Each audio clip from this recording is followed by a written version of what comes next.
अब जो Hindenburg research part 2 का सनसनीखेज खुलासा आया है, उसके मुताबिक सेबी की प्रमुख माधवी बुच और उनके पति धवल बुच उन्हीं ऑब्सक्योर बर्मुडा या मॉरिशस फंड में इन्वेस्टमेंट कर रहे थे जिनके साथ गौतम अडानी के भाई विनोद अडानी का संबंध था।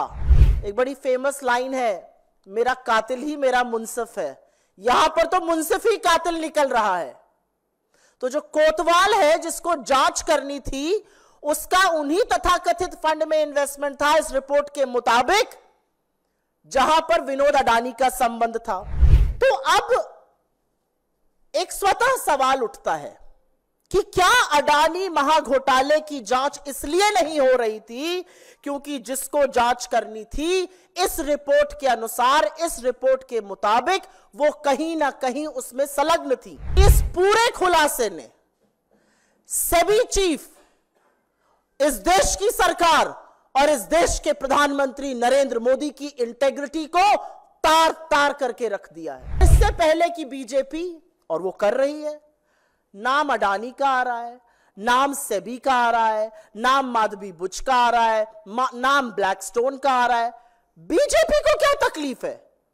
वो काहे दंगल में, अखाड़े में उतरकर बचाव पे आ गए? सवाल यह है कि हम अपने आप को विश्व गुरु कहते हैं, लेकिन इतना बड़ा कलंक हमारे मार्केट रेगुलेटर पे, 3 से 4 ट्रिलियन डॉलर का पैसा लगा हुआ है हमारे मार्केट में। हम किस तरह से डोमेस्टिक या फॉरेन इन्वेस्टर को आज ये विश्वास दिला सकते हैं कि हमारे यहां रूल ऑफ लॉ है, जब सबसे ऊंचे पद पर बैठा हुआ मार्केट स्वामी, मार्केट को रेगुलेट करने वाले व्यक्ति के ऊपर इतने गंभीर आक्षेप है।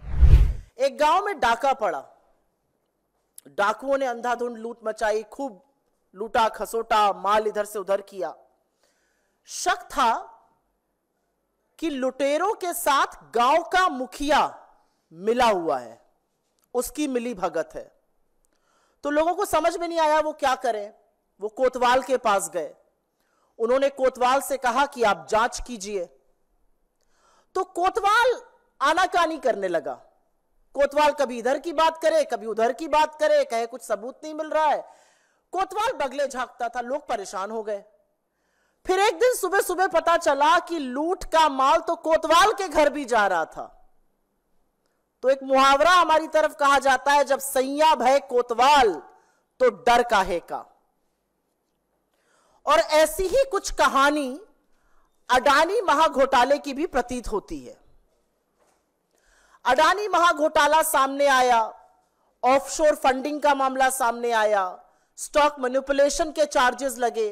हिंडनबर्ग ने चार्ज लगाया कि कैसे ऑफशोर से पैसा आता था, स्टॉक मैनिपुलेशन होता था, कैसे राउंड ट्रिपिंग हो रही थी। ये सारे चार्जेस हिंडनबर्ग ने लगाए।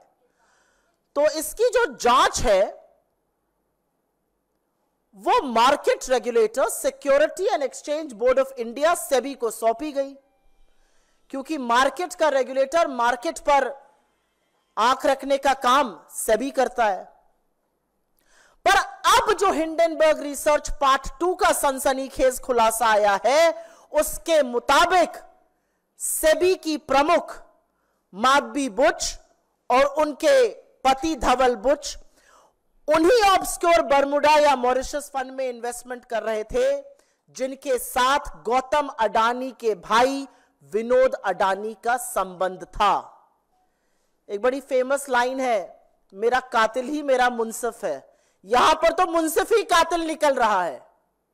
तो जो कोतवाल है जिसको जांच करनी थी, उसका उन्हीं तथाकथित फंड में इन्वेस्टमेंट था इस रिपोर्ट के मुताबिक, जहां पर विनोद अडानी का संबंध था। इस रिपोर्ट में साफ अंकित है कि माधवी बुच का अडानी समूह से संबंधित ऑफशोर फंड में इन्वेस्टमेंट था और सेमी प्रमुख बनने पर उन्होंने अपना शेयर, उन्होंने अपनी शेयर होल्डिंग अपने पति को ट्रांसफर कर दी। तो अब एक स्वतः सवाल उठता है कि क्या अडानी महाघोटाले की जांच इसलिए नहीं हो रही थी क्योंकि जिसको जांच करनी थी, इस रिपोर्ट के अनुसार, इस रिपोर्ट के मुताबिक वो कहीं ना कहीं उसमें संलग्न थी।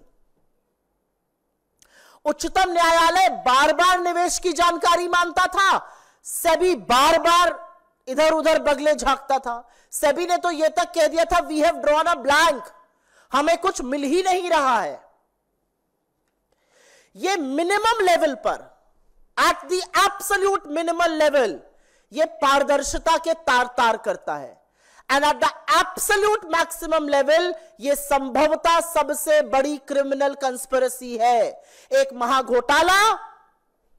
महाघोटाले की जांच करने वाले संलग्न, और खैर उनकी नियुक्ति करने वालों की अभी हम बात करते हैं।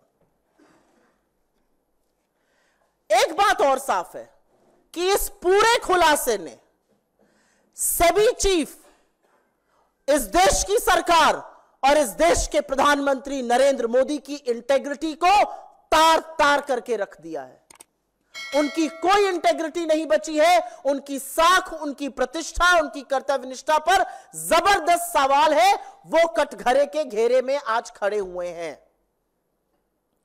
और यह पूरा समझ में आता है कि परम मित्र को बचाने के लिए बड़ी साजिश रची गई है। यहां दाल में काला नहीं है, यहां पूरी की पूरी दाल ही काली है। और इससे पहले कि बीजेपी, और वो कर रही है, नाम अडानी का आ रहा है, नाम सेबी का आ रहा है, नाम माधवी बुच का आ रहा है, नाम ब्लैकस्टोन का आ रहा है। बीजेपी को क्या तकलीफ है? वो काहे दंगल में, अखाड़े में उतर कर बचाव पे आ गए? ये कौन सा तिनका है? क्योंकि दाढ़ी में तिनका तो है, और उसका खुलासा अभी हम करेंगे। तो इससे पहले कि बीजेपी कहे कि हिंडनबर्ग रिसर्च जो है वो देश विरोधी है, वो अंतरराष्ट्रीय साजिश रच रही है देश के खिलाफ, यहां पर बताना जरूरी है कि लोकतंत्र में सरकार को जवाबदेह बनाने के लिए, ईमानदार बनाने के लिए और सुनिश्चित करने के लिए कि देश के कानून का पालन हो, इसके लिए विपक्ष प्रतिबद्ध है। पिछले 10 सालों में इस देश के कानून अप्रत्याशित तरीके से देश के दलितों पर, आदिवासियों पर, पिछड़ों पर, माइनॉरिटीज पर, ऑपोजिशन पर लगे हैं, लेकिन धन्ना सेठों पर, रसूख वाले लोगों पर, सत्ताधीशों पर इन कानून का कोई इंपैक्ट नहीं है, कोई इफेक्ट नहीं है। और इसलिए कुछ बहुत जरूरी सवाल है। सवाल सबसे पहले सेबी चीफ माधवी बुच जी से है। पहला सवाल यह है कि क्या आपने 2015 में ग्लोबल डेवलपमेंट अपॉर्चुनिटी फंड का हिस्सा बनकर आईपीई प्लस फंड 1 में निवेश किया था, जो गौतम अडानी के भाई विनोद अडानी से भी संबंधित है? दूसरा सवाल, जब आप सेबी की पूर्णकालिक सदस्य थी तो क्या आपने आईपीई प्लस में अपने निवेश को, अपनी शेयर होल्डिंग को सेबी के सामने उसका खुलासा किया था, उसका डिस्क्लोजर किया था या नहीं किया था? क्या आप यह बता पाएंगी कि अडानी एंटरप्राइजेज और उनके पूर्व निर्देशक Anil Ahuja IPE plus fund से किस तरह से संबंधित थे? उन्होंने आईआईएफएल के साथ इस फंड की स्थापना कैसे की थी? क्या आप यह बता पाएंगी कि जब आप सेबी की पूर्णकालिक निदेशक थी तो क्या आपने सिंगापुर में एगोरा पार्टनर्स या भारत में एगोरा पार्टनर्स में हिस्सेदारी, शेयर आपके थे या नहीं थे? क्या आपने इसका डिस्क्लोजर सेबी को किया था? क्या आपने इस शेयर होल्डिंग के माध्यम से पैसा कमाया है? क्या आपकी रेवेन्यू स्ट्रीम आई है? किन संस्थाओं ने इस कंसल्टिंग फर्म एगोरा को बिजनेस दिया? क्या आप ये बता सकती हैं? क्योंकि एक वक्त में आपके पास पूरा इसका स्वामित्व था रिपोर्ट के अनुसार। क्या आपने 2022 में एगोरा में अपना स्वामित्व, अपनी शेयर होल्डिंग अपने पति को ट्रांसफर की थी, जैसा कि यह रिपोर्ट कह रही है? वो कौन सी संस्थाएं हैं जो आज भी एगोरा को कंसल्टिंग फर्म, कंसल्टिंग का बिजनेस दे रही हैं? वो भारत की कौन सी कंपनीज है? क्योंकि सेबी चीफ रहते हुए यह डिस्क्लोजर करना भी जरूरी है। क्या आपने सेबी को सूचित किया था कि आपके पति ब्लैकस्टोन से अब संबंधित है, जो रीट्स में एक बहुत बड़ा खिलाड़ी है? आपने या सेबी के किसी समूह ने या सेबी की किसी मीटिंग ने ब्लैकस्टोन से अकेले, अडानी ग्रुप से अकेले या किसी ऐसी कंपनीज के साथ मीटिंग की है जिनका ब्लैकस्टोन और अडानी से लेना देना है। सुप्रीम कोर्ट को सेबी ने कहा हमारे हाथ कुछ नहीं लगा, वी ड्रू अ ब्लैंक। क्या आपने कोर्ट द्वारा स्थापित समिति और इस देश के सर्वोच्च कोर्ट को यह बताया था कि जिन फंडों की जांच आपको सौंपी गई है उनमें से कुछ तथाकथित तौर पर इस रिपोर्ट के मुताबिक वो फंड थे जिनमें आपकी हिस्सेदारी, आपकी शेयर होल्डिंग थी? क्या आपने इसका खुलासा सुप्रीम कोर्ट गठित समिति या खुद सुप्रीम कोर्ट के सामने किया था? और एक सबसे बड़ा सवाल, अगर ऐसा था, अगर आपकी शेयर होल्डिंग थी, और उनका स्टेटमेंट कहता है मेरी शेयर होल्डिंग थी जो मैंने ट्रांसफर कर दी थी, तो आपने अपने आप को इस जांच से क्यों नहीं रिक्यूज किया? Caesar's wife has to be above suspicion. आप कैसे उन फंड की जांच करती रही, अगर करती रही, जिनमें आपका कभी निवेश था, आपके पति उसे संलग्न है? यह कैसे हो सकता है? आपने अपने आप को इस जांच से अलग क्यों नहीं किया, अगर नहीं किया? और क्या इतने गंभीर आरोपों से घिरे रहने के बाद आप सेबी के पद पर, सेबी के सर्वोच्च पद पर, इस देश की शेयर मार्केट की रेगुलेटर बनी रह सकती है, या आपको तत्काल प्रभाव से बर्खास्त कर देना चाहिए? यह सवाल सेबी चीफ से है। लेकिन अब सवाल सरकार से है। क्या प्रधानमंत्री नरेंद्र मोदी के संरक्षण के बगैर यह जो तथाकथित मिलीभगत है अडानी और सेबी की, यह हो सकती थी? इस सवाल का जवाब सरकार को देना पड़ेगा। क्या सरकार के सामने यह तथ्य थे कि आपकी सेबी चीफ, जिसको आपने सेबी चीफ अपॉइंट किया है, जिस समूह की वो जांच कर रही है, उस समूह में तथाकथित तौर पर उसके इन्वेस्टमेंट्स थे? क्या यह बिना नरेंद्र मोदी की जानकारी के, बिना उनके संरक्षण के संभव है?